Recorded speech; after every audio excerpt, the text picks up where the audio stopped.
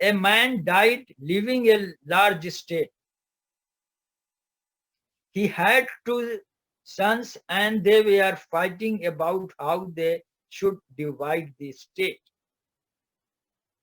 They had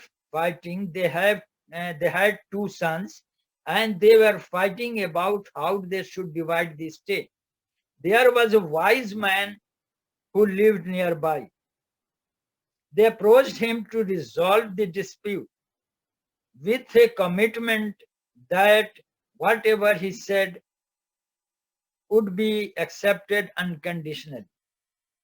The wise man came with a formula that one brother would divide the state based on his sense of fairness and the other would have to first pick.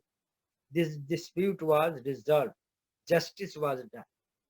ایک state تھا, باپ مر کے بہت بڑی state چھوڑ کے, دو بھائی تھے اور دونوں نے اسٹیٹ کو تقسیم کرنا چاہا انصاف کے بنیاد پر. سمجھ میں نہیں آیا کیسے انصاف ہو. قریبی ایک آدمی کو انہوں نے بلایا جس پر ان کو اعتماد تھا اور کہا کہ آپ انصاف کریں. اس آدمی نے کہا کہ ٹھیک ہے, جو میں کہوں گا اس کو ماننا پڑے گا. دونوں نے کہا ٹھیک ہے. اس نے ایک بھائی کو کہا کہ آپ اس کا جو اسٹیٹ ہے اس کا 2 حصہ کرو اپنے سینس سے, انصاف سے, اور دوسرے بھائی کو چانس دو کہ وہ پک اپ کر لے جو حصہ چاہے. اب غور کریں, حصہ 2 ایک بھائی نے لگایا کہ ہاں ہم نے انصاف کر دیا, آدھا آدھا حصہ جو بھی ہے کر لیا, لیکن اس کو پک اپ کرنے کا رائٹ نہیں دیا. پک اپ کرے گا دوسرا بھائی, فرسٹ پک اپ دوسرا بھائی کرے. جب یہ سنا تو لازم بات ہے کہ وہ پورا انصاف کرے گا, کیونکہ پک اپ کا حق اس کے پاس نہیں ہے, دوسرے کو ہے. تو اگر غلط کیا, کم بیش کیا, تو بڑا والا شاید وہ پک اپ کر لے. تو یہ ایک بڑا آسان طریقہ تھا. dispute was resolved, justice was done. The underlying principle behind the old man's decision was that of empathy. He called upon one son to emphasize with his other and was successful in resolving the dispute. Honorable living is the only possible if justice prevails. Justice is truth in action. جب honorable living, ایک respectful living, باعزت living, وقار کی living اسی وقت ممکن ہوتا ہے جب جسٹس پریویل کر. جسٹس کو چھوڑ کر باعزت لیونگ, ظلم اور زیادتی سے صاف معاشرہ, اطمینان اور ذہنی سکون کا معاشرہ ممکن نہیں ہے اگر جسٹس پریویل نہ کیا جائے. Justice is truth in action. Truth in action جو ہے وہی جسٹس ہے. جب ٹروتھ ختم ہو جائے گا تو جسٹس ختم ہو جائے گا, اور جب جسٹس نہیں ہوگا تو جتنی برائیاں آپ سوچ سکتے ہیں اپنی ذہن میں, جتنی برائیاں, پریشانیوں سے لے کر, فیملی سے لے کر بات, جتنی تجارت کا معاملہ ہو, بزنس کا معاملہ, نوکری کا معاملہ ہو, any problem in the society originates from injustice. تو یہ قرآن کی جو آیت ہے وہ ایسے ہی نہیں ہے کہ ایسے بول دیا گیا یار اس کی پتہ نہیں ہے. یہ بڑی اہم پوائنٹ تھا جس پر میں نے مطالعہ کیا. اے لوگوں جو ایمان, انصاف کے علم بردار بنو. You are the leading, you have to lead the justice. Not only do the justice, lead the justice. اور اپنی ذات پر بھی زد پڑے تو انصاف کرو, والدین پر بھی اگر اثر پڑے پھر بھی انصاف کرو. والدین یعنی اپنی ذات کے بعد والدین آ گئے, پھر رشتہ داروں پر بھی اگر زد پڑے تو انصاف. یہ بہت ہی امپورٹنٹ پوائنٹ. اسی لیے کہا کہ آدم علیہ السلام کو جنت میں رکھا گیا, وہیں سے قانون کی بنیاد پڑی, اور وہیں سے پھر وہ واقعہ ہوا کہ آدم علیہ السلام کو جنت سے زمین پر لایا گیا. لیکن لاتے وقت اللہ تعالیٰ نے کی نعمت یہ تھی, کتاب بھی دیا. کتاب بھی دیا کہ جاؤ اس کتاب کو لے کر اس کو فالو کرو. وہ کیا, وہ قانون کی کتاب جس کو ہر زمانے میں نبی آتے رہے, رسول آتے رہے, قانون آتا رہا, اور فائنل قانون جو ہے وہ اللہ تعالیٰ نے قرآن. یہ قانون کی کتاب, it is the law of life. اور جب اس سے آدمی انحراف کرتا ہے, اپنی بات اس میں ڈالتا ہے, تو پھر قانون درہم برہم ہو جاتا ہے, اور معاشرے میں ایک بد اخلاقی سے شروع, چوری چماری, بدماشی, ہر وہ عیب جو معاشرے میں بے سکونی کا باعث بنتا ہے, وہ شروع ہوتا ہے انجسٹس. اتنی واضح الفاظ قرآن نے کہہ دیا. فریق معاملہ مالدار ہو, غریب ہو, رنگ دوسرا ہو, ایون اس کا مذہب دوسرا ہو, مذہب دوسرا ہو, پھر بھی تم کو انصاف کرنا. اس بنیاد پر اس کو تم انصاف, غلط انصاف نہیں کر سکتے ہو کہ یار وہ تو دوسرے مذہب کا. یہ بھی یعنی اتنا اسٹرکٹ ہے کہ دوسرے مذہب سے ہو یا تمہارے کسی سے لڑائی بھی ہو, جھگڑا بھی ہو, تمہارے بیٹے کا قاتل ہے وہ, لیکن انصاف پھر بھی مینٹین کرنا پڑے گا. لہٰذا اپنی خواہش نفس کی پیروی میں عدل سے جسٹس. یہ بار بار میں اس جملے کو اسی لیے بول رہا ہوں کہ گھر سے لے کر باہر انصاف سے کبھی دامن نہیں بچا. اگر تم نے لگی لپٹی بات کہی یا سچائی سے پہلو بچایا تو جان رکھو کہ جو کچھ تم کرتے ہو اللہ اس سے باخبر ہے. بہت بڑا ایک سبق دیا کہ یہ ذہن میں رہے. تو یہ اس جملے کی تشریحات جو میرے مطالعہ میں جو ریسورسز ہیں، جو کتابیں ہیں، ظاہر بات ہے کہ کوئی موضوع جو میں ڈسکشن کرتا ہوں وہ کوئی فائنل نہیں ہے. یہ نہیں کہ اتنا ہی ہے. ہم اپنے وقت کے مطابق اپنے ذہن شعور اپنے مطالعے کی بنیاد پہ جو سمجھتا ہوں، اس سے بہت زیادہ بھی لوگ بول سکتے ہیں، بہت زیادہ بھی ہو سکتا ہے، بہت زیادہ تشریح بھی ہو سکتی ہے، لمیٹیشن. اس کے بعد یہ موضوع ہمارا انصاف کا آج ابھی یہاں ختم کرتا ہوں میں، کیونکہ ان لمیٹیڈ. جیسے آپ نے سنا کہ انصافی اصل میں دین ہے. اگر انصاف نہیں تو دین کی بنیادی ختم. یا ایھا الذین آمنوا باللہ ورسولہ والکتاب الذی نزل علی رسولہ والکتاب الذی انزل من قبل ومن یکفر باللہ وملائکتہ وکتبہ ورسولہ والیوم الاخر فقد ضل ضلالا بعیدا. یہ آیت 136 ہے.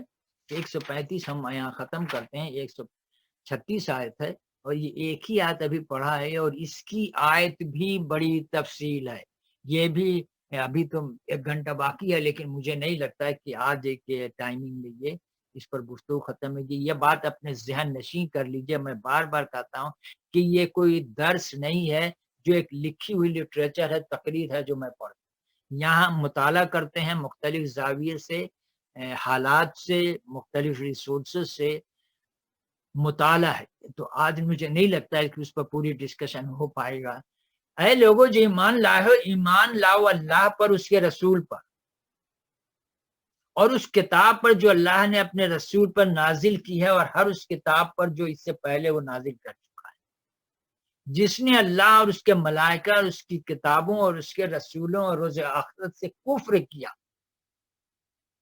وہ گمراہی میں بھٹک کر بہت دور نکل گیا. اب بات دیکھیے، اسی لیے کہتا ہوں کہ جب پڑھیے تو ایک چیز ہے تو فیل نہیں ہوتا ہے. جب اس کا اپوزٹ سوچئے کہ نہیں ہوتا تو کیا ہوتا، پھر آپ کو اس کی اہمیت کا اندازہ ہوتا ہے کہ ہاں بھائی بڑا مسئلہ ہے.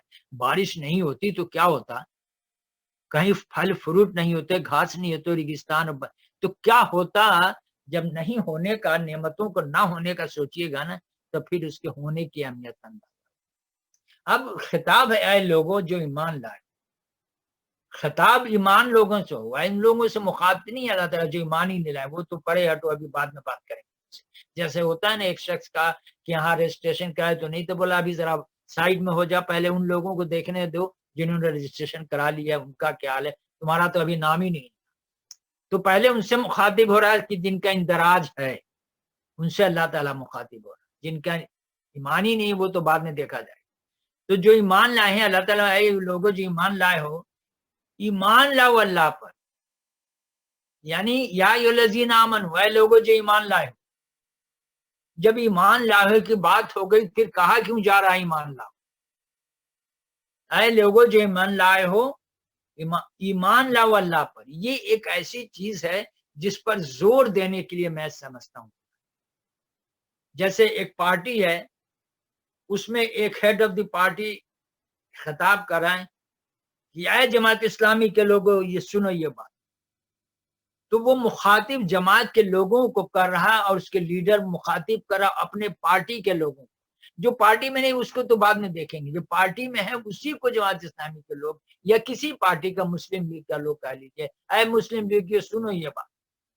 تو جو ایمان لائے ہیں ان پر زیادہ حق پہنچتا ہے قانون کی پابندی کرانے.